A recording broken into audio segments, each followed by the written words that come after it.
Well, let's bring in Asia Times correspondent Pepe Escobar now. Pepe, thank you very much for joining us here on RT. Well, as we know, trading with each other is vital for both the United States and China. So does that mean that the two will be keeping up the more or less friendly veneer despite the differences that exist between them? No, there's not going to be a trade war between the U.S. and China. Same thing about China and the European Union. By the way, the European Union is the largest trading partner of China. It's not the U.S. The fact that we're going to have Virginia ham owned by Chinese is not a big deal, even for people who live in Virginia. It's part of postmodern capitalism. The problem is if these trade imbalances keep being sold inside the U.S., usually by politicals in Washington, as a huge deal. They are not. And even Europeans already know about this. The big problem is this reconfiguration of the so-called cyberwar.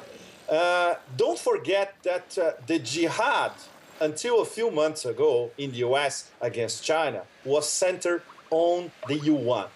So the yuan appreciated this past few months. So now the new jihad is cyber war from China. So how serious is there a cyber war, a so-called cyber war between the two is likely to get then, given all that? The thing is, you know what's going to happen between today and tomorrow in California? Obama is going to hand President Xi a dossier, very detailed dossier, about all the alleged cyber attacks coming from China and how much this whole thing cost in terms of U.S. business. The thing is, how is the President Xi going to act upon this dossier? Is he going to get somebody in China, the usual 2 or 3 scapegoats, so he can satisfy Obama, person to person, of course? He's not going to do anything. Or, in fact, these affiliated hackers, which can have a military connection or not in China, are going to keep on improving what they're doing. Well, staying with the subject of cyber war, Pepe, you know, the U.S. has been very active in the field of cyber espionage lately, in fact, quite aggressive. So why does it have to be then so aggressive then when somebody uses its own methods against it? Exactly. Don't forget that a year and a half ago, they start talking about cyber war from China. But before that, the U.S. had already launched an horrendously vicious cyber war via the Stuxnet virus against Iran.